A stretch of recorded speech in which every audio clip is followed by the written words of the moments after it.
नमस्कार दोस्तों, SSC GD answer question series में आपका स्वागत है। और आज तारीख है 15 जनवरी 2023।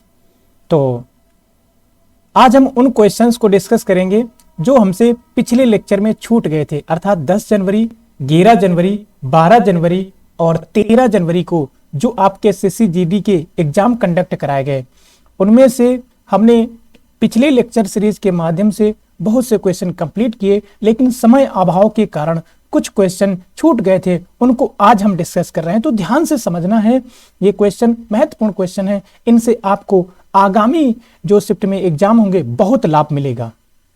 तो इसमें हमारा जो पहला क्वेश्चन है कि हर्षवर्धन के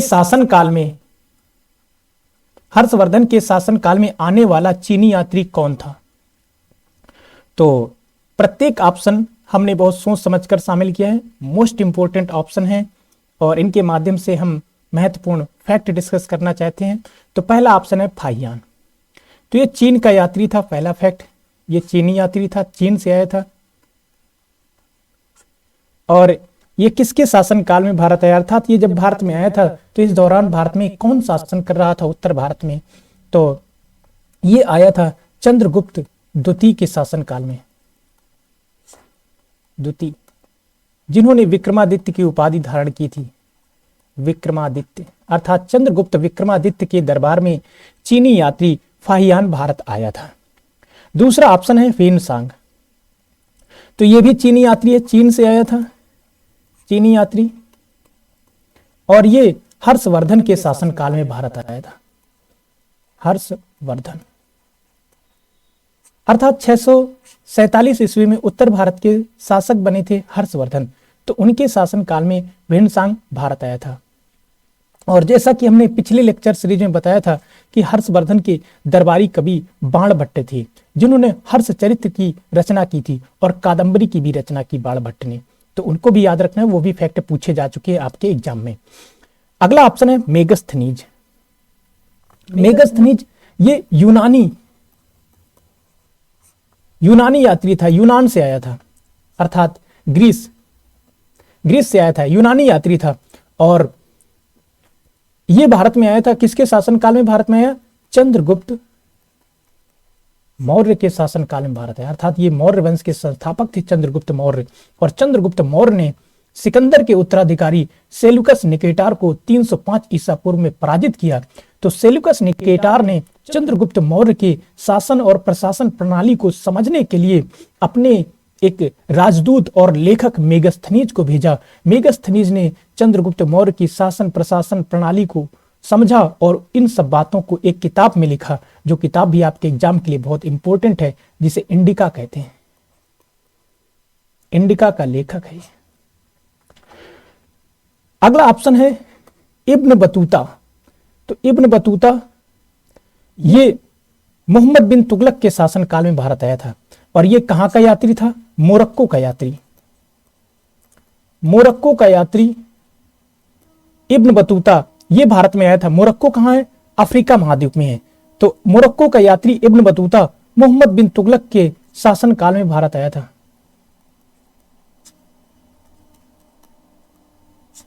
और इसने एक किताब लिखी थी जो पेपर में बहुत पूछी जाती है, जिसे कहते हैं किताबुल रेहला।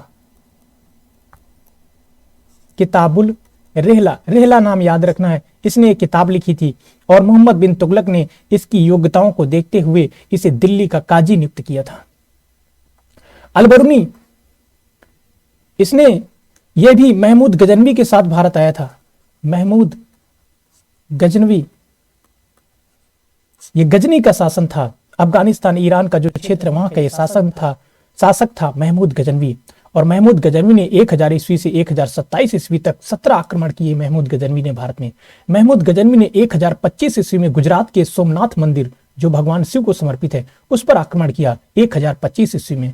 और यहां से महमूद गजनवी ने 1000 मन सोना लूटा, क्योंकि महमूद गजनवी के भारत में आक्रमण करने का एकमात्र उद्देश्य था भारत से धन और संपत्ति को लूटना, क्योंकि महमूद गजनवी मध्य एशिया में एक विशाल साम्राज्य की स्थापना करना चाहता था, जिसके लिए उसे धन और संपत्ति की आवश्यकता थी। अतः उसने भारत में तीव्र गति से धावे की, वो आमने सामने के युद्ध में विश्वास नहीं करता था, वो लूटपाट करके चला जाता था। और महमूद गजनवी के साथ एक विद्वान इंसान भी आया जिसे अलबरूनी कहते हैं। इसने भारत में, इसके बारे में एक क्वेश्चन पूछा जाता है, ऐसा कौन सा मुस्लिम यात्री था जो भारत में आया जिसने भारत के संस्कृत ग्रंथों का अध्ययन किया, अर्थात हमारे देश के जो सनातन धर्म है, हमारे देश में जो हिंदू धर्म है, उनके जो धार्मिक ग्रंथ हैं वो संस्कृत में लिखे हुए, उनका अध्ययन करने वाला पहला मुस्लिम व्यक्ति कौन था? अलबरूनी था, अर्थात ये अफगानिस्तान से आया था भारत में।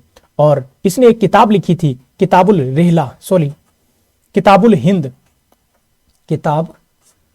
हिंद, ये इसका लेखक था। ये भी किताब बहुत पूछी जाती है। तो इसमें आपका आंसर हो जाएगा वेन सागर। अगला क्वेश्चन है, हड़प्पा सभ्यता किस नदी के तट पर विकसित हुई? हड़प्पा सभ्यता, जो आपका पहला आंसर है नील नदी। नील नदी मिस्र में है। मिस्र कहां पर है? अफ्रीका महाद्वीप में है। अफ्रीका महाद्वीप में है नील नदी। नील नदी को मिस्र का वरदान कहते हैं। और नील नदी के तट पर एक सभ्यता विकसित हुई जिसे मिस्र की सभ्यता कहते हैं। तो मिस्र की सभ्यता का विकास कहां हुआ? नील नदी के तट पर।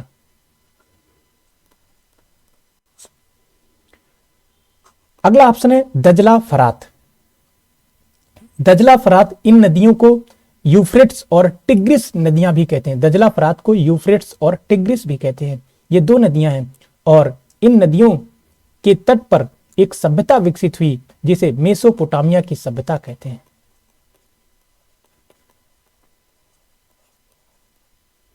मेसोपोटामिया की सभ्यता। मेसोपोटामिया की सभ्यता दजला और फरात नदियों के तट पर विकसित हुई। वांगवो नदी के तट पर चीन की सभ्यता विकसित हुई। चीनी सभ्यता का विकास वांगवो नदी के तट पर हुआ जिसे चीन के लोग पीली नदी भी कहते हैं। सिंधु नदी जो है, सिंधु नदी के तट पर, सिंधु नदी तंत्र के तट पर एक सभ्यता विकसित हुई जिसे सिंधु घाटी सभ्यता या हड़प्पा सभ्यता कहते हैं।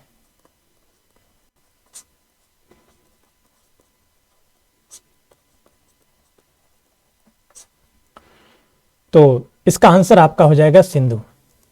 अगला क्वेश्चन है, कौन सी धातु वायु से क्रिया करके हरे रंग की परत बना लेती है? तो इसमें जो आपका पहला ऑप्शन है चांदी। चांदी के बारे में समझ लेते हैं।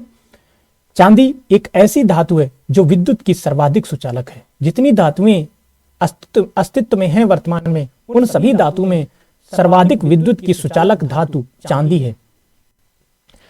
किसी धातु में विद्युत कितनी अच्छे से प्रवाह हो रही, यह उसमें पाए जाने वाले मुक्त इलेक्ट्रॉनों की संख्या पर निर्भर करता है। चांदी वायु में पाए जाने वाले सल्फर, वायु में जो सल्फर पाया जाता है, अर्थात विभिन्न प्रकार के जीवाश्म ईंधनों का जब दहन किया जाता है तो उनसे सल्फर का उत्सर्जन होता है। और वायु में जो सल्फर है, उस सल्फर से चांदी क्रिया करके सल्फर से क्रिया करके चांदी सिल्वर सल्फाइड बनाती है। सिल्वर मीन्स चांदी, सल्फाइड। तो जीवाश्म ईंधनों के दहन से सल्फर का उत्सर्जन होता है और सल्फर वायुमंडल में चला जाता है और वायुमंडल में व्याप्त सल्फर से क्रिया करके चांदी सिल्वर सल्फाइड बनाती है। और इसके कारण चांदी के जो गहने होते हैं, जो वस्तुएं होती हैं चांदी की, उन पर सिल्वर सल्फाइड की एक परत चढ़ जाती है काले रंग की। अर्थात चांदी के जो गहने होते हैं वो काले रंग के हो जाते हैं सिल्वर सल्फाइड के कारण। जो अंडा होता है, एक क्वेश्चन पूछा जाता है कि अंडे को चांदी के चम्मच से नहीं खाना चाहिए, क्यों? उसका यही कारण है क्योंकि अंडे में बड़े पैमाने पर सल्फर पाया जाता है और सल्फर के साथ चांदी का चम्मच या चांदी का बर्तन क्रिया करके सिल्वर सल्फाइड बना लेगा, जिसके कारण बर्तन काले रंग का हो जाएगा। इसीलिए सलाह दी जाती है कि अंडे को चांदी के चम्मच या बर्तन में नहीं खाना चाहिए। अगला ऑप्शन है तांबा। तांबा मतलब कांपर। तो ये वायु में उपस्थित कार्बन डाइऑक्साइड से, तांबा कार्बन डाइऑक्साइड से क्रिया करके कॉपर कार्बोनेट बनाता है। कार्बोनेट, और ये जो तांबा है कार्बन डाइऑक्साइड से क्रिया करके कॉपर कार्बोनेट बनाता है और तांबा की जो वस्तुएं होती हैं उनमें कॉपर कार्बोनेट की परत बन जाती है और ये हरे रंग की होती है, हरा रंग, तो ये हरे रंग की होती है। तो ये वायु में उपस्थित CO2 से क्रिया करके कॉपर कार्बोनेट बनाता है, एक हरे रंग की परत इसमें बन जाती है। तो ये भी याद रखना है, यही क्वेश्चन आपसे पूछा गया था। लोहा, प्रत्येक फैक्ट आपके लिए मोस्ट इंपॉर्टेंट है, बहुत सोच समझ के हमने ये ऑप्शन शामिल किए हैं ताकि आपको ज्यादा से ज्यादा फैक्ट डिलीवर किए जा सके। आयरन, लोहा, लोहा से भी बहुत से क्वेश्चन SSC में पूछे गए हैं, अलग अलग परीक्षाओं में पूछे गए हैं कि जो लोहा होता है इसमें जंग लगती है और लोहे में जब जंग लगती है तो ये भूरे कलर का हो जाता है, भूरा रंग। अर्थात जब चांदी सल्फर के साथ क्रिया करता है तो सिल्वर सल्फाइड बनाता है और काले रंग की परत बन जाती है। तांबा कार्बन डाइऑक्साइड से क्रिया करके कॉपर कार्बोनेट बनाता है और हरा रंग की परत बन जाती है, हरे रंग की परत बन जाती है। ये जो लोहा होता है, ये जो लोहा आयरन, ये ऑक्सीजन और नमी इनसे क्रिया करके भूरे रंग की परत बना लेता है और इस भूरे रंग की परत को क्या कहते हैं? आयरन ऑक्साइड कहते हैं।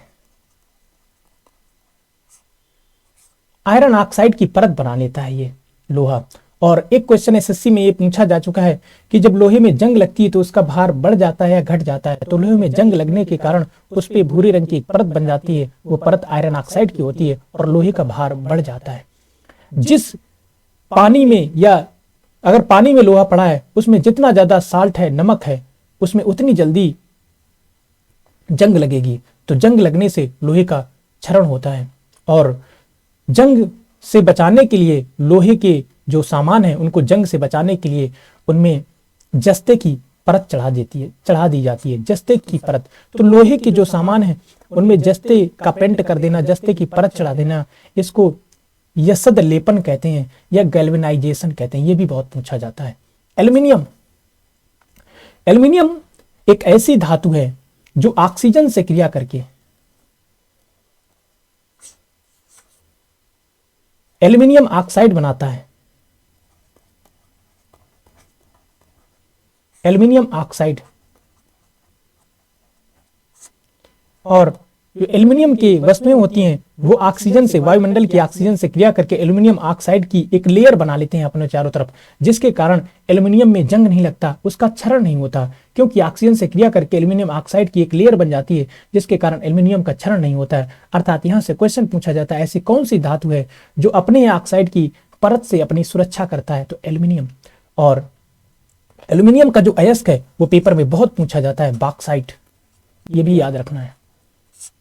तो प्रत्येक फैक्ट आपके लिए मोस्ट इंपॉर्टेंट है, इन्हें अच्छे से तैयार करना है, आपको आपके एग्जाम में बहुत लाभ मिलेगा। तो इसका आंसर आपका तांबा हो जाएगा। अगला क्वेश्चन है मॉडर्न हिस्ट्री से, झांसी को ब्रिटिश साम्राज्य में कब मिलाया गया? तो इसको समझ लेते हैं। भारत में एक गवर्नर जनरल था जिसका नाम था लॉर्ड डलहौजी।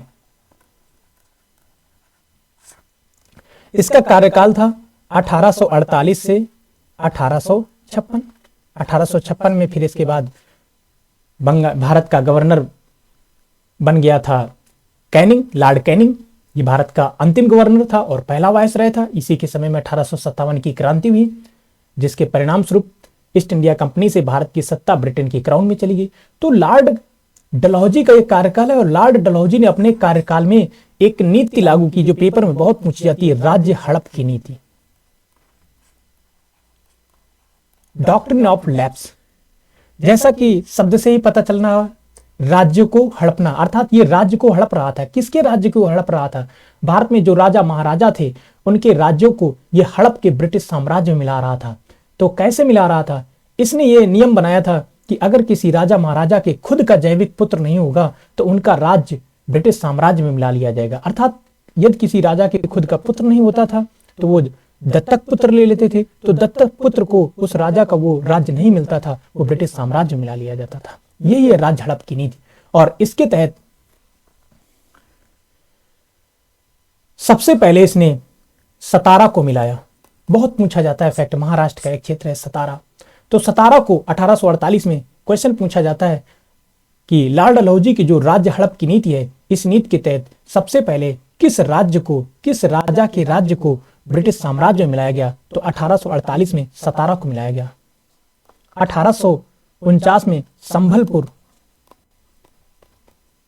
और जैतपुर को मिलाया गया, और 1853 में झांसी को मिला दिया गया, क्योंकि झांसी की रानी और उनके पति का नाम था गंगाधर राव। इनके खुद का जो पुत्र था उसकी मृत्यु हो गई थी, जिसके कारण झांसी की रानी ने एक पुत्र को गोद ले रखा था। तो लाल डलहौजी की राज हड़प की नीति के तहत झांसी भी ब्रिटिश साम्राज्य में 1853 में मिला लिया गया, अर्थात झांसी की रानी का जो दत्तक पुत्र था उसे झांसी नहीं मिला उत्तराधिकार के रूप में, तो झांसी को 1853 में मिलाया गया। और इससे क्रोधित होकर झांसी की रानी 1857 का जो विद्रोह होगा उसमें ये इस विद्रोह का नेतृत्व झांसी से करेंगी। 1856 अवध को ब्रिटिश साम्राज्य में मिला लिया। अवध, इसकी पिछले साल एसएससी जीडी 2021 में क्वेश्चन पूछा गया था कि अवध की प्रारंभिक राजधानी, सबसे पहले अवध ने अपनी राजधानी किसे बनाया था? फैजाबाद को। दूसरे शिफ्ट में क्वेश्चन पूछा गया था कि अवध जो राज्य था वहां के नवाब ने अपनी राजधानी फैजाबाद से कहां शिफ्ट की? लखनऊ में। इसीलिए लखनऊ को नवाबों का नगर कहते हैं, क्योंकि अवध का शासक खुद को नवाब कहता था और अवध की जो राजधानी थी वो लखनऊ थी। तो अवध का जो अंतिम नवाब था, यह भी क्वेश्चन पूछा गया है आपके एग्जाम में, वाजिद अली शाह। अवध के अंतिम नवाब थे वाजिद अली शाह, और वाजिद अली शाह इनकी पत्नी का नाम था बेगम हजरत महल।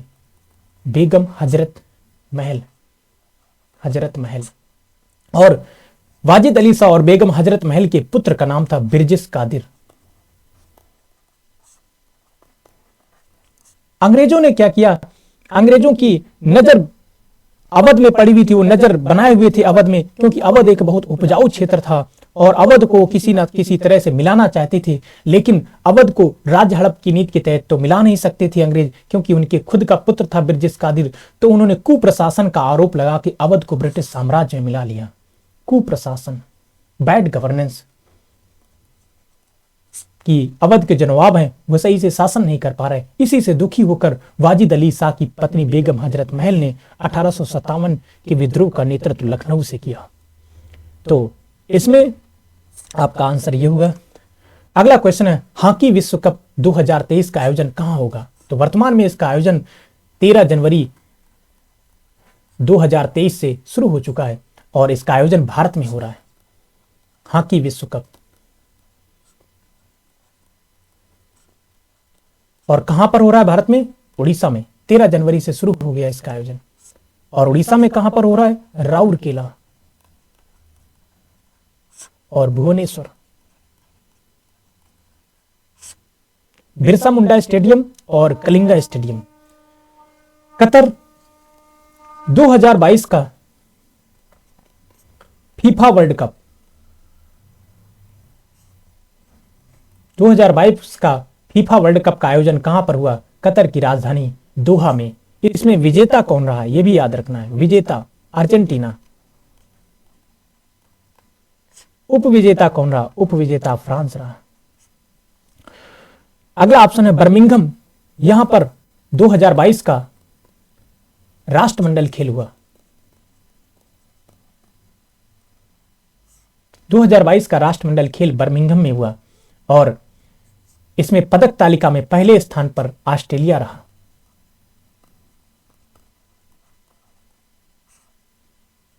और भारत चौथे स्थान पर रहा पदक तालिका में। भारत को 61 पदक मिले, जिसमें से 22 गोल्ड थे। चीन शीतकालीन ओलंपिक, विंटर ओलंपिक, शीतकालीन ओलंपिक 2022 24वां विंटर ओलंपिक का आयोजन चीन के शहर बीजिंग में हुआ। बीजिंग दुनिया का एकमात्र ऐसा शहर है जहां पर समर ओलंपिक 2008 और विंटर ओलंपिक 2022 का आयोजन हुआ, अर्थात एक ही स्थान में दोनों प्रकार के ओलंपिक हो गए, समर और विंटर। समर हुआ था 2008 में और विंटर हुआ 2022 में। तो शीतकालीन ओलंपिक 2022 का आयोजन चीन के बीजिंग में हुआ और इसमें पदक तालिका में पहले स्थान पर नॉर्वे रहा। जापान, इसमें यहां पर ओलंपिक का आयोजन हुआ, समर ओलंपिक ओलंपिक का आयोजन हुआ और ये कौन सा संस्करण था ओलंपिक का? 32वां संस्करण था। और पदक तालिका में पहले स्थान पर कौन रहा है? यूएसए, ये भी पूछा गया है। और भारत की पोजीशन क्या रही? भारत 48वें स्थान पर रहा। भारत को कितने पदक मिले? 7 पदक मिले। इसमें से कितने गोल्ड थे? 1 गोल्ड था। किसने जीता? नीरज चोपड़ा ने जीता। किस क्षेत्र में जीता? भाला फेंक में जीता। 7 अगस्त को कौन सा दिवस मनाते हैं? भाला फेंक दिवस। किसके सम्मान में? नीरज चोपड़ा के सम्मान में। तो हॉकी विश्व कप 2023 का आयोजन कहां हुआ? तो हॉकी विश्व कप 2023 का आयोजन भारत में हो रहा है। अगला क्वेश्चन है, सोडियम कार्बोनेट का रासायनिक सूत्र है। सोडियम कार्बोनेट का रासायनिक सूत्र क्या है? यह भी पूछा गया है। तो जो आपका पहला ऑप्शन है यह है सोडियम बाइकार्बोनेट। Sodium bicarbonate.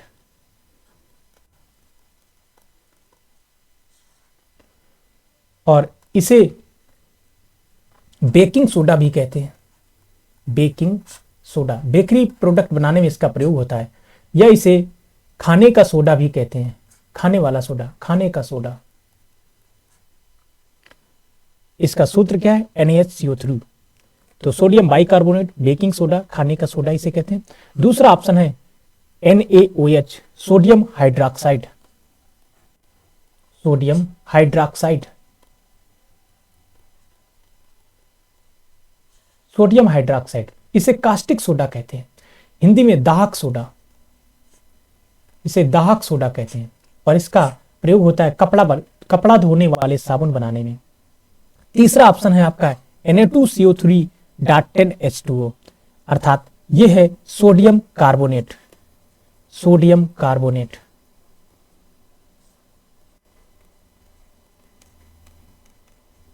और सोडियम कार्बोनेट का प्रयोग किए, सोडियम कार्बोनेट का जो सामान्य नाम है वो है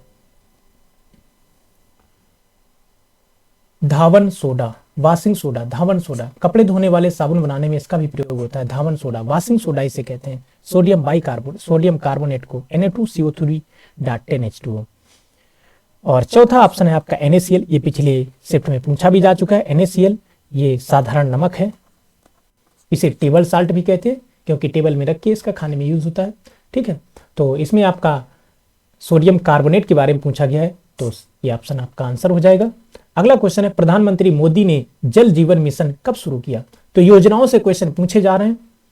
जो पंचवर्षीय योजनाएं उनसे भी क्वेश्चन पूछे जा रहे हैं।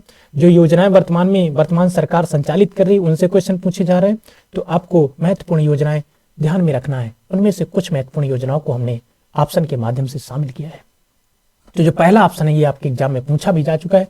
तो इसमें लिखा है 1 जून 2020। 1 जून 2020 को एक योजना शुरू की गई जिसे पीएम स्वनिधि योजना कहते हैं। पीएम स्वनिधि योजना ये किसके लिए शुरू की गई? ये स्ट्रीट वेंडर्स के लिए शुरू की गई। कल बताया था इसके बारे में। स्ट्रीट वेंडर्स, स्ट्रीट माने गली, वेंडर्स माने जो गलियों में घूम घूम के अपने सामान बेचे, अर्थात ठेला लगाने वाले या सड़क के किनारे फुटपाथ में अपनी छोटी मोटी दुकान रखने वाले लोग, जो स्ट्रीट वेंडर्स इन्हीं को कहते हैं। तो इनको वित्तीय सहायता उपलब्ध कराने के लिए भारत सरकार ने 1 जून 2020 को ये योजना शुरू की गई। अर्थात वो 10-20 हजार रुपए का बैंकों से लोन ले सकते हैं जिस पर उन्हें बहुत कम ब्याज देना होगा। तो इसको याद रखना है। दूसरा ऑप्शन है आपका 24 फरवरी 2019। इस दिन प्रधानमंत्री मोदी ने उत्तर प्रदेश के गोरखपुर से पीएम किसान, ये किसानों के लिए योजना है, ऊपर वाली स्ट्रीट वेंडर्स के लिए थी, पीएम किसान सम्मान निधि योजना शुरू की।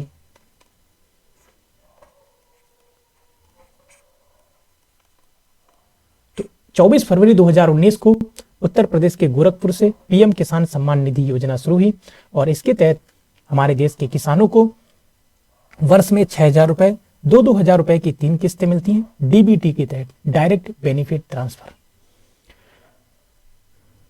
अगला ऑप्शन है आपका 15 अगस्त 2019। तो 15 अगस्त 2019 को प्रधानमंत्री मोदी ने दिल्ली के लाल किला से जल जीवन मिशन को लॉन्च किया।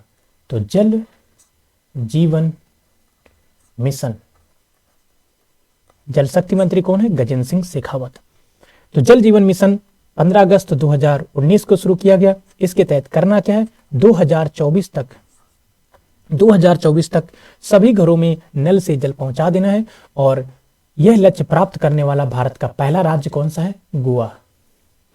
अगला ऑप्शन है आपका 16 जनवरी 2016। ये भी योजना पूछी जा चुकी है आपके पेपर में। तो 16 जनवरी 2016 को स्टार्टअप योजना शुरू हुई, पीएम स्टार्टअप योजना।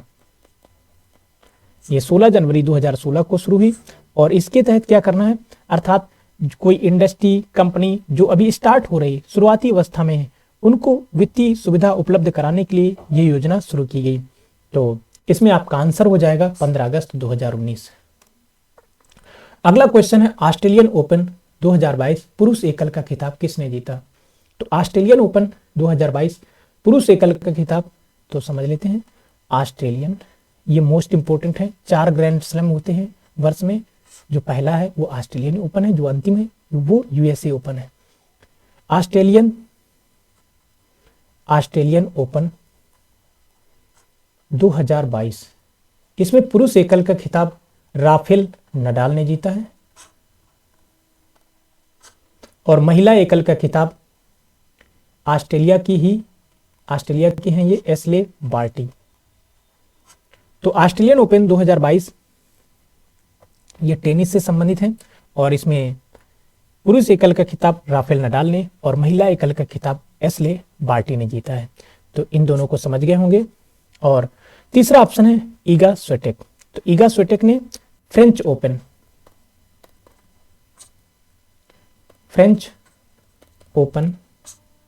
2022 में पुरुष एकल का खिताब किसने जीता? तो ये वाला भी खिताब पुरुष एकल का राफेल नडाल ने जीता और महिला एकल का खिताब किसने जीता? ईगा स्विटेक ने।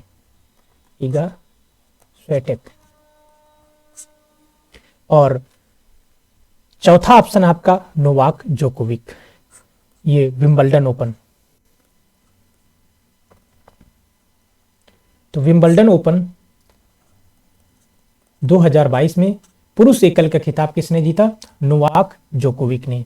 और महिला एकल का खिताब किसने जीता?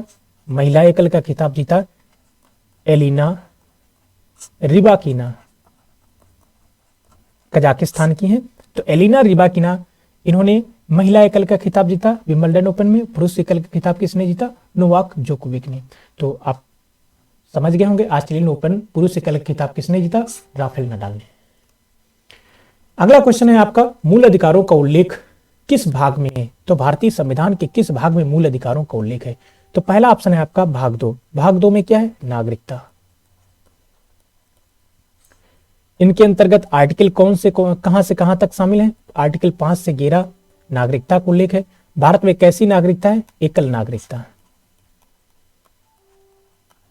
नागरिकता किस सूची का विषय है?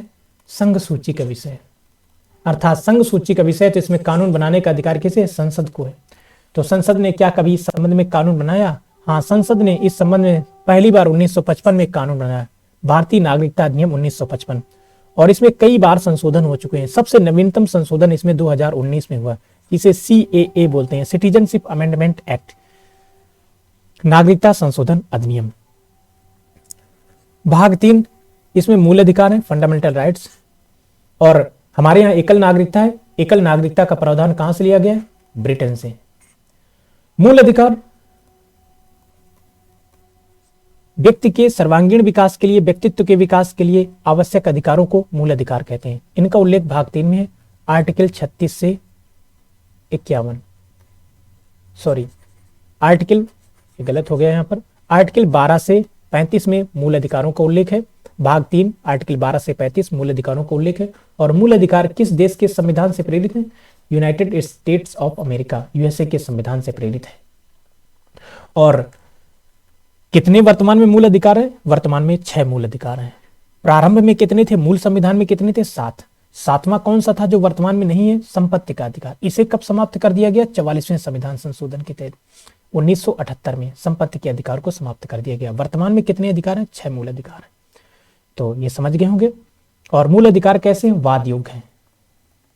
वाद योग्य अर्थात इनका उल्लंघन होने पर या सरकार द्वारा इन्हें लागू न करने पर केस किया जा सकता है, राज्य के विरुद्ध केस किया जा सकता है। अर्थात मूल अधिकारों का संरक्षक कौन है? सुप्रीम कोर्ट, न्यायपालिका, सुप्रीम कोर्ट और हाई कोर्ट मूल अधिकारों के रक्षक हैं। अगर किसी व्यक्ति के मूल अधिकारों का उल्लंघन होता है तो वो व्यक्ति आर्टिकल 32 के तहत 32 के तहत सीधे सुप्रीम कोर्ट जा सकता है और आर्टिकल 226 के तहत 226 के तहत सीधे हाई कोर्ट जा सकता है। और सुप्रीम कोर्ट और हाई कोर्ट नागरिकों की मूल अधिकारों की रक्षा के लिए 5 प्रकार की रिटें जारी करते हैं और रिटों का प्रावधान ब्रिटेन से लिया गया है। भाग 4, इसमें क्या है, DPSP directive principles of state policy, अर्थात ये राज्य के नीति निर्देशक तत्व हैं और इनका उल्लेख भाग 4 में आर्टिकल 36 से 51 में है। और ये किस देश के संविधान से प्रेरित हैं? आयरलैंड के संविधान से प्रेरित हैं डीपीएसपी। और ये जो डीपीएसपी है ये वाद योग्य नहीं, अर्थात राज्य द्वारा इन्हें लागू न करने पर, राज्य ने लागू नहीं किया है या राज्य द्वारा इनका उल्लंघन करने पर राज्य के खिलाफ कोई केस नहीं किया जा सकता है। भाग, अगला ऑप्शन है आपका भाग 4A, इसमें क्या है, मूल कर्तव्य। प्रारंभ में यहां से भी कई क्वेश्चन यहां से पूछे गए, तो हमारा जो मूल संविधान था उसमें मूल कर्तव्य नहीं थे। इन्हें कब शामिल किया गया? 1976 में शामिल किया गया। किस संविधान संशोधन के तहत? 42वें संविधान संशोधन के तहत। और 42वें संविधान संशोधन के तहत शामिल किया। तो कितने मूल कर्तव्य शामिल किए गए? 10। अब तो वर्तमान में 11 है। 11वां कब शामिल किया गया? 2002 में। किस संविधान संशोधन के तहत? 86वें संविधान संशोधन के तहत। मूल कर्तव्य किस देश के संविधान से लिए गए? ये सोवियत संघ, रूस के संविधान से प्रेरित है। तो इसमें आपका जो आंसर होगा वो ये हो जाएगा। अगला क्वेश्चन है आपका करंट अफेयर से संबंधित है। राष्ट्रीय अन्वेषण एजेंसी, नेशनल इन्वेस्टिगेशन एजेंसी का प्रमुख कौन है? NIA, national investigation agency. 2008 में इसका गठन हुआ था,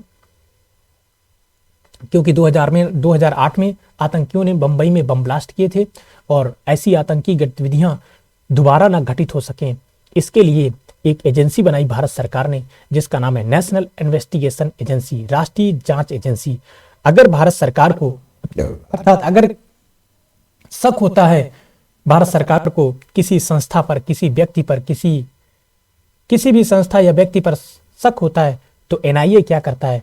उसकी जांच करता है। अर्थात आतंकी गतिविधियों से जुड़े लोग, जुड़ी संस्थाओं की जांच कौन करता है? NIA, national investigation agency. ये एक जांच एजेंसी है। इसका गठन 2008 में हुआ। इसका हेडक्वार्टर कहां पर है? दिल्ली में। और इसके प्रमुख कौन बनाए गए? दिनकर गुप्ता। एनआईए, दिनकर गुप्ता इसके प्रमुख बनाए गए हैं। अगला ऑप्शन है आपका कृष्णमूर्ति सुब्रमण्यम। तो जो आईएमएफ है, इंटरनेशनल मॉनेटरी फंड, इसका मुख्यालय कहां पर है? वाशिंगटन डीसी में। ब्रिटेन वुड्स सम्मेलन के तहत इसका गठन हुआ। वर्तमान में इसके 190 देश हैं और वाशिंगटन डीसी में इसका हेडक्वार्टर है। 190वां देश एंडोरा है। और इसका जो बोर्ड है, उस बोर्ड में जितने देश होते हैं वो अपना एक एक प्रतिनिधि भेजते हैं। तो इस बोर्ड में भारत के कार्यकारी निर्देशक कौन बने हैं? कार्यकारी निर्देशक,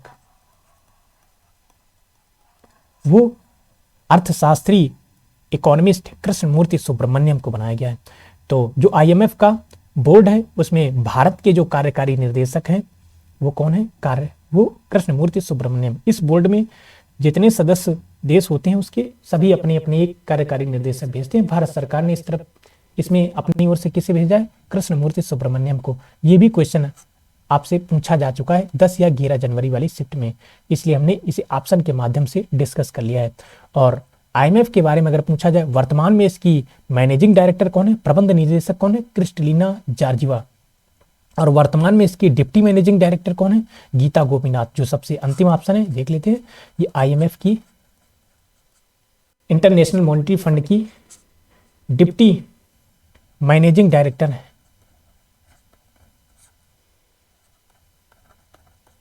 मैनेजिंग डायरेक्टर कौन है? Kristalina Georgieva. रुचिरा कंबोज, जो संयुक्त राष्ट्र संघ है, यूएनओ है, जिसका गठन 24 अक्टूबर 1945 को हुआ। इसका मुख्यालय कहां पर है? न्यूयॉर्क में है। इसके कितने सदस्य देश हैं? 193 सदस्य देश हैं। और 193 देश जो इसके सदस्य हैं, सभी देश अपना अपना एक प्रतिनिधि भेजता है। तो भारत सरकार ने अपने प्रतिनिधि के रूप में किसे भेजा है? रुचिरा कंबोज को। ये भारतीय प्रतिनिधि है। और इसके कितने अंग हैं यूएनओ के? 6 प्रमुख अंग हैं। इंदरमीत गिल, तो 1944 में ब्रिटेन वुड्स सम्मेलन के तहत 2 संस्थाएं अस्तित्व में आती हैं, आईएमएफ और विश्व बैंक, वर्ल्ड बैंक समूह।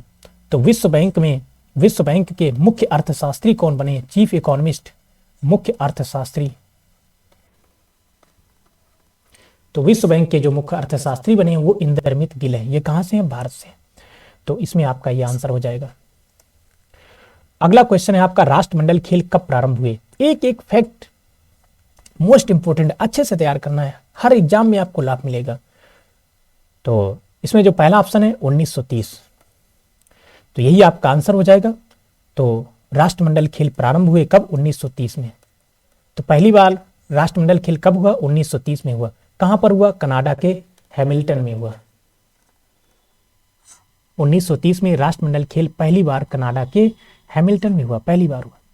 और 1930 में ही पहली बार फीफा वर्ल्ड कप भी हुआ। फीफा वर्ल्ड कप पहली बार हुआ 1930 में। कहां हुआ? उरुग्वे। उरुग्वे कहां पर है? दक्षिण अमेरिका महाद्वीप में है। और वर्तमान में 2022 में राष्ट्रमंडल खेल बर्मिंघम में हुआ, फीफा वर्ल्ड कप कतर में हुआ। और 2022 में राष्ट्रमंडल खेल कहां पर हुआ? बर्मिंघम में। और बर्मिंघम में राष्ट्रमंडल खेल, और 2022 में फीफा वर्ल्ड कप कहां हुआ? 2022 में फीफा वर्ल्ड कप कतर की राजधानी दोहा में हुआ। 1896 में पहला ओलंपिक हुआ। पहली बार ओलंपिक कब हुआ? 1896 में। और कहां हुआ?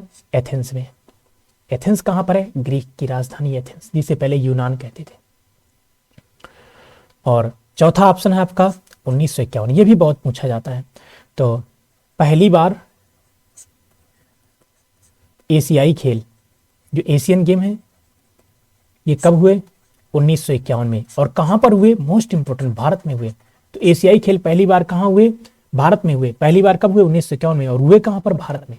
तो ये भी बहुत पूछा जाता है, इसे याद रखना है। और 2022 वाले एशियाई खेल चाइना में, होंग जाओ। तो राष्ट्रमंडल खेल कब प्रारंभ हुए? तो राष्ट्रमंडल खेल 1930 में प्रारंभ हुए। अगला ऑप्शन है, मध्य प्रदेश का कौन सा नृत्य रबी की फसल की कटाई के बाद मनाया जाता है? तो हमारे देश में बहुत से ऐसे महोत्सव हैं, त्यौहार हैं, जो फसलों की कटाई के बाद मनाए जाते हैं। तो इसमें ग्रिडा है। ये पिछले साल भी पूछा गया था ग्रिडा, तो इसको याद रखना है। अर्थात 2021 में जो एसएससी जीडी के पेपर हुए थे, उसमें भी ग्रिडा के बारे में पूछा गया था। ये पूछा गया था ग्रिडा किस राज्य का नृत्य है? तो ये कहां का है? मध्य प्रदेश का है। ये नृत्य या महोत्सव, तो ये कहां का है? मध्य प्रदेश का है। तो ग्रिडा मध्य प्रदेश का है। रबी की फसल के बाद ये महोत्सव मनाया जाता है। त्रिशूरपुरम कहां का है? त्रिशूरपुरम ये केरल का है। मोहिनी अट्टम और कथकली ये शास्त्रीय नृत्य हैं केरल के। और ओणम त्योहार भी केरल का है। और ये आपका लूसाफोन भी पूछा गया 10 या 11 जनवरी को। लूसाफोन ये महोत्सव है।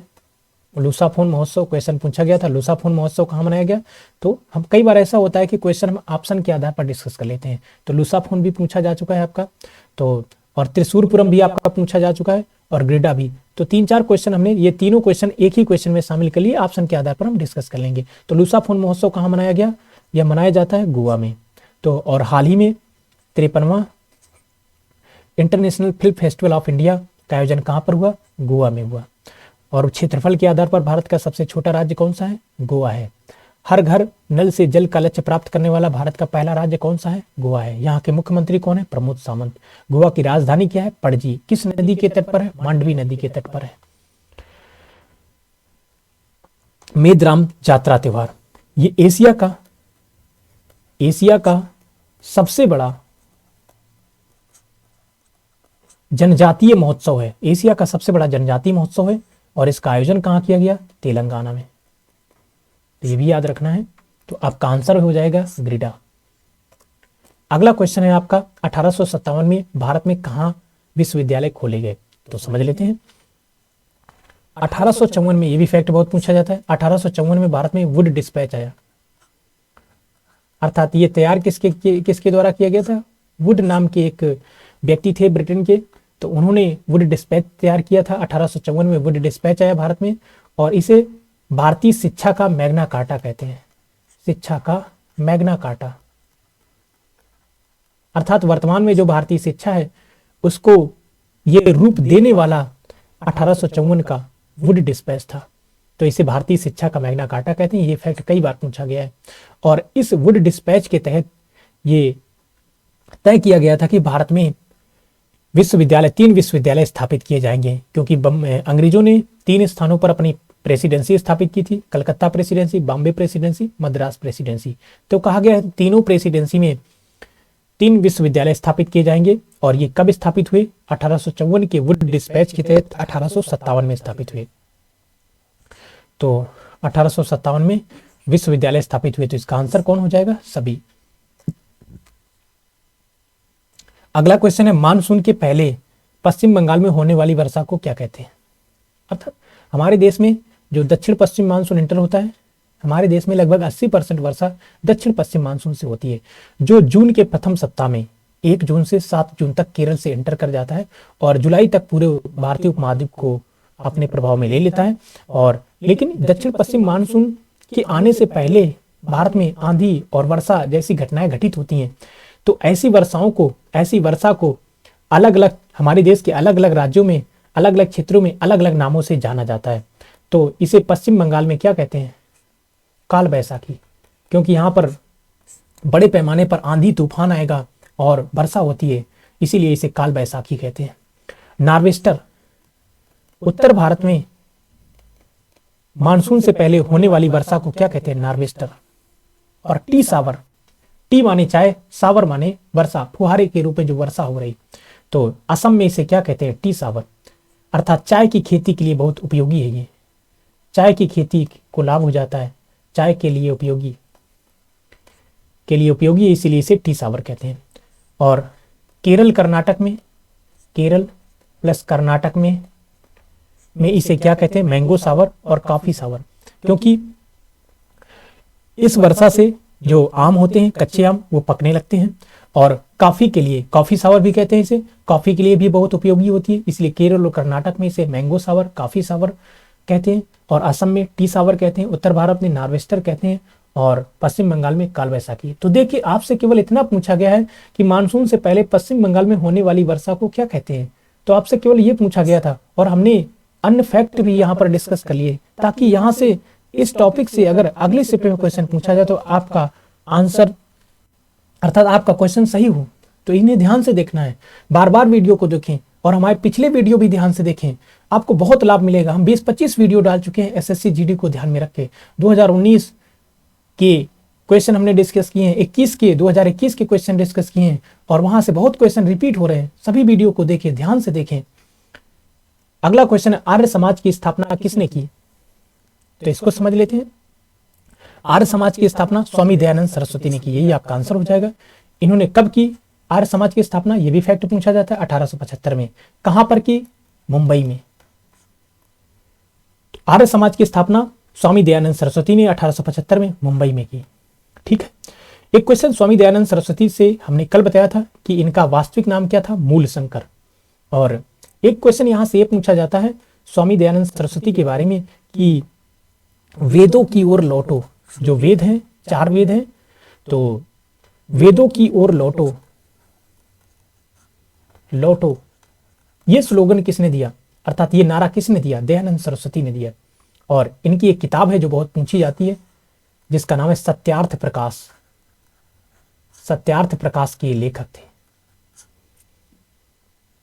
अगला ऑप्शन है आपका राजा राममोहन राय। इन्हें राजा की उपाधि किसने दी?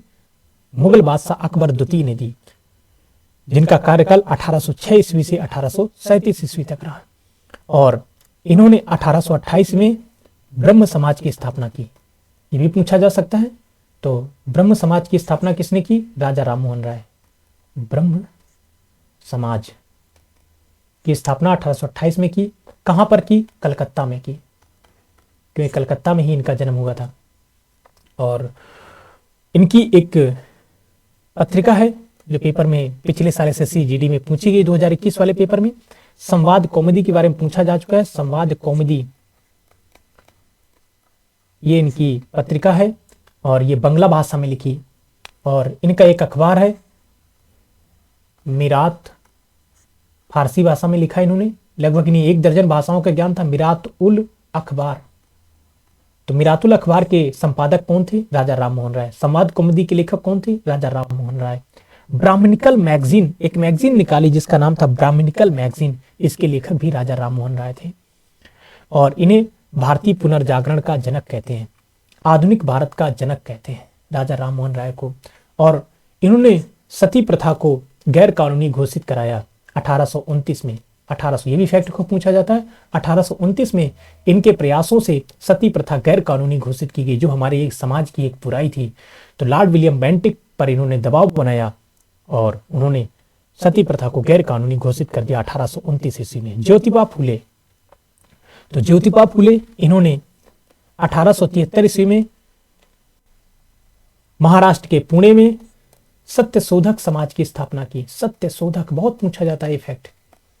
सत्यशोधक समाज की स्थापना किसने की? ज्योतिबा फूले ने। और इनकी पत्नी का नाम था सावित्रीबाई फूले, और सावित्रीबाई फूले भारत की पहली महिला शिक्षिका थी। 1873 में इन्होंने सत्यशोधक समाज की स्थापना महाराष्ट्र के पुणे में की। और इनकी एक किताब है जो पेपर में बहुत पूछी जाती है, गुलामगिरी। आत्माराम पांडुरंग, आत्माराम पांडुरंग इन्होंने 1867 ईस्वी में बंबई में, जिसे वर्तमान में मुंबई कहते हैं, इन्होंने 1867 ईस्वी में बंबई में प्रार्थना समाज की स्थापना की। प्रार्थना समाज।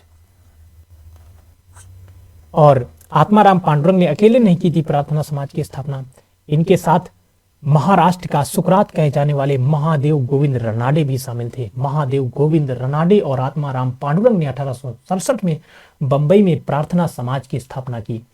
तो इसमें आपका आंसर हो जाएगा स्वामी दयानंद सरस्वती। अगला क्वेश्चन है, असम में कामाख्या मंदिर में कौन सा मेला लगता है? तो इसको समझ लेते हैं। गंगा सागर मेला पश्चिम बंगाल में लगता है। सूरजकुंड मेला का आयोजन हरियाणा में होता है। 2022 में 35वां अंतर्राष्ट्रीय सूरजकुंड मेला का आयोजन हरियाणा के फरीदाबाद में हुआ। और अंबुबाची का मेला असम में लगता है। और कहां पर? कामाख्या मंदिर में अंबुबाची का मेला लगता है। कामाख्या मंदिर असम में है, यहीं पर अंबुबाची का मेला लगता है। और हरियाली महोत्सव, एसएससी सीजीएल में क्वेश्चन पूछा गया, हरियाली महोत्सव का आयोजन कहाँ हुआ है? दिल्ली में। तो हरियाली महोत्सव का आयोजन दिल्ली में।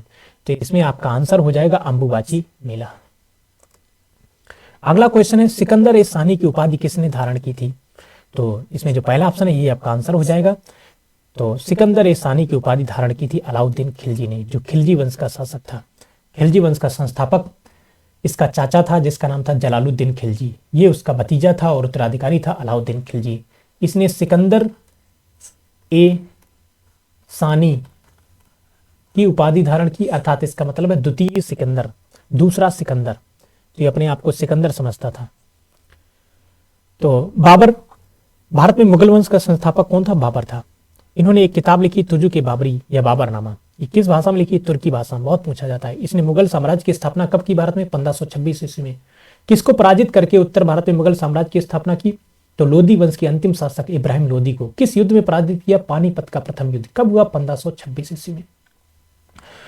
तो बाबर ने 1526 ईस्वी में इब्राहिम लोदी को पराजित करके उत्तर भारत में मुगल वंश की स्थापना की। और इसके बाद 1527 ईस्वी में बाबर ने मेवाड़ के शासक राणा सांगा को पराजित किया। राणा सांगा, राजस्थान में राजा को राणा बोलते थे, तो राणा सांगा को पराजित किया। और इसी उपलक्ष्य में बड़ी मुश्किल से, अर्थात कुछ मुश्किलों का सामना करना पड़ा बाबर को, बड़ी मुश्किल से ये युद्ध जीत पाया था बाबर। और एक प्रकार से बाबर ने इसे धर्मयुद्ध घोषित कर दिया था। और इसी युद्ध में विजय के बाद बाबर ने गाजी की उपाधि धारण की थी। गाजी की उपाधि, गाजी का मतलब होता है एक ऐसा वीर योद्धा जो धर्म के लिए लड़ रहा हो, अपनी धर्म की रक्षा के लिए लड़ रहा हो, वो गाजी कहलाता है इस्लाम धर्म में।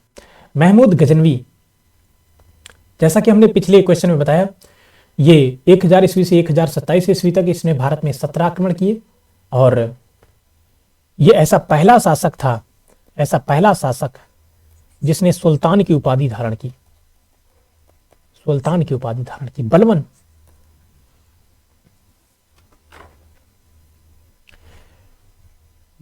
बलवनी वंश का संस्थापक था और इसने कौन सी उपाधि धारण की थी?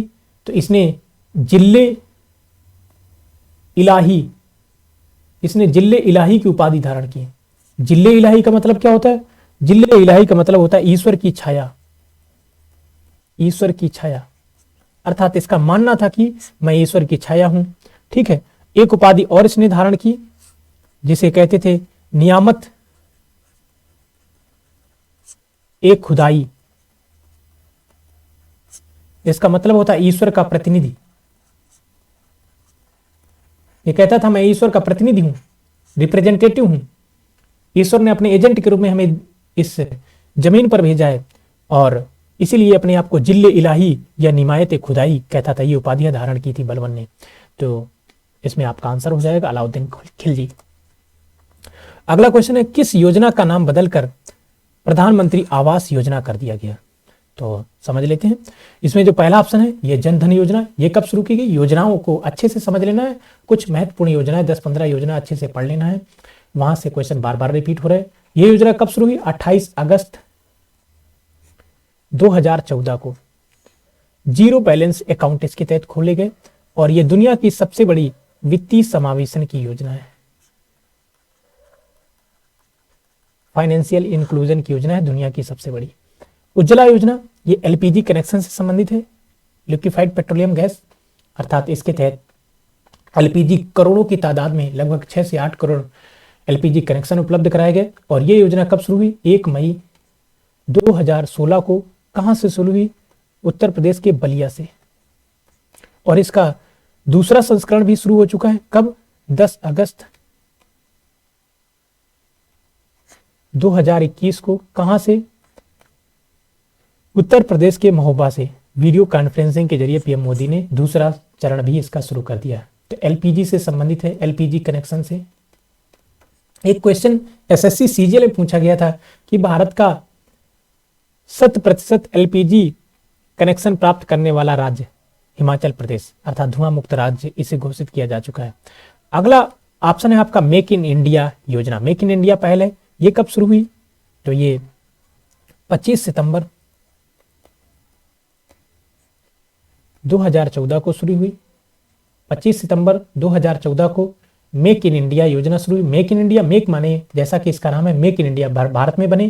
क्या बने? अर्थात विनिर्माण को, मैन्युफैक्चरिंग को बढ़ावा देने के लिए, विनिर्माण को बढ़ावा देने के लिए योजना शुरू की गई।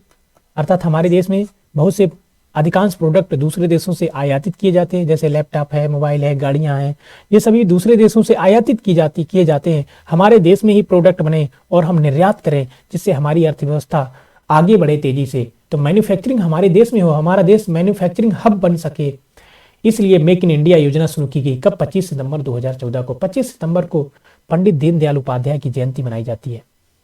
और अगली योजना है मिशन इंद्रधनुष। ये कब शुरू हुई? 25 दिसंबर, थोड़ा सा अंतर है, वो सितंबर, ये दिसंबर। 25 दिसंबर को सुशासन दिवस मनाते हैं। किसके सम्मान में? तो पूर्व प्रधानमंत्री अटल बिहारी वाजपेयी के सम्मान में गुड गवर्नेंस डे मनाते हैं। तो 25 दिसंबर 2014 को कौन सी योजना शुरू हुई? 25 दिसंबर 2014 को मिशन इंद्रधनुष शुरू हुआ। ये किससे संबंधित है? टीकाकरण, वैक्सीनेशन से, बच्चों में, गर्भवती महिलाओं में टीकाकरण। इंदिरा आवास योजना ये कब शुरू हुई थी? 1985 में राजीव गांधी ने शुरू किया था। और इसी का नाम बदलकर 2015 में क्या कर दिया गया है? इसका नाम बदलकर 2015 में पीएम आवास योजना कर दिया गया। तो ये आपका आंसर हो जाएगा। अगला क्वेश्चन, राष्ट्रपति के निर्वाचन की प्रक्रिया कहां से ली गई है? तो इसे समझ लेते हैं। ब्रिटेन, यहां से राष्ट्रपति का पद, अब ये लग रहा हो ब्रिटेन में तो राष्ट्रपति होता नहीं, वहां पर तो क्राउन होता है, महाराजा या महारानी। तो हाँ, जैसा जो पोजीशन ब्रिटेन में क्राउन की है वैसे ही लगभग पोजीशन भारत में राष्ट्रपति की है। वहां के संविधान में लिखा है, अर्थात हालांकि वहां का संविधान आलिखित है, तो वहां की एक परंपरा है कि क्राउन इन पार्लियामेंट, ऐसे हमारे संविधान में लिखा है प्रेसिडेंट इन पार्लियामेंट। तो राष्ट्रपति के पद की जो पद का जो प्रावधान है ये एक प्रकार से लिया गया ब्रिटेन से। दूसरा फैक्ट, प्रधानमंत्री का पद, पीएम का पद, ये भी कहां से लिया गया है? ब्रिटेन से। मंत्रिमंडलीय प्रणाली, ये भी कहां से ली गई है? ब्रिटेन से। सीजीएल में पूछा जा चुका है, मंत्रिमंडलीय प्रणाली कहां से ली गई है? ब्रिटेन से। संसदीय शासन प्रणाली, ब्रिटेन से। संसदीय शासन प्रणाली, प्रधानमंत्री प्रणाली, मंत्रिमंडलीय प्रणाली, राष्ट्रपति का पद, ये सब ब्रिटेन से लिए गए हैं। और जैसा कि हमने पिछले वाले क्वेश्चन में बताया, एकल नागरिकता, ये भी ब्रिटेन से लिया गया है। और 5 प्रकार की जो रिटें जारी होती हैं, रिटों का प्रावधान भी ब्रिटेन से लिया गया है। अमेरिका से उपराष्ट्रपति का पद, उपराष्ट्रपति का पद अमेरिका से लिया गया है। राष्ट्रपति पर महाभियोग की प्रक्रिया, महाभियोग जिसका उल्लेख भारतीय संविधान के आर्टिकल 61 में, महाभियोग की प्रक्रिया अमेरिका के संविधान से प्रेरित है। और मूल अधिकार, अभी पिछले क्वेश्चनों में डिस्कस किया, फंडामेंटल राइट, मूल अधिकार कहां से लिए गए हैं? अमेरिका से लिए गए हैं। और जो उद्देशिका की भाषा, उद्देशिका का विचार कहां से लिया गया है? अमेरिका से। उद्देशिका की भाषा ऑस्ट्रेलिया से। आयरलैंड, यहां से नीति निर्देशक तत्व लिए गए हैं, DPSP, directive principles of state policy, Ireland से लिए गए हैं। और राष्ट्रपति के निर्वाचन की प्रक्रिया आयरलैंड से प्रेरित है। राष्ट्रपति के निर्वाचन की प्रक्रिया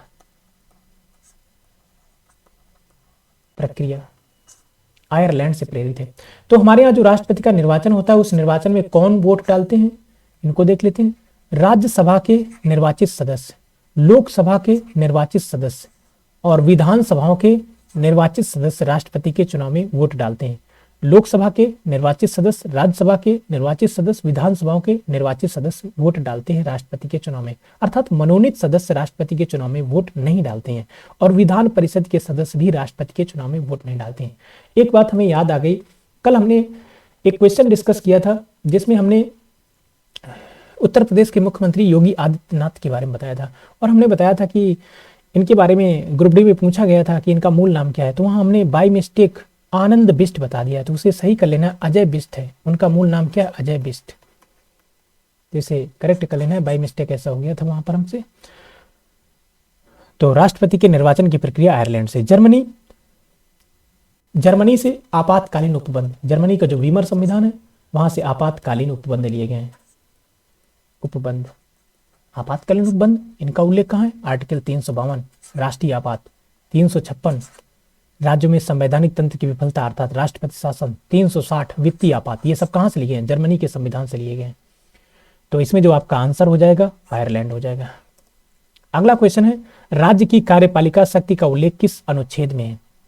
तो इसे समझ लेते हैं। इसमें जो 153 दूसरा ऑप्शन है, इसको समझ लेते हैं। इसमें राज्यपाल के पद का उल्लेख है, राज्यपाल के पद का उल्लेख, अर्थात इसमें बताया गया है कि प्रत्येक राज्य में एक राज्यपाल होगा।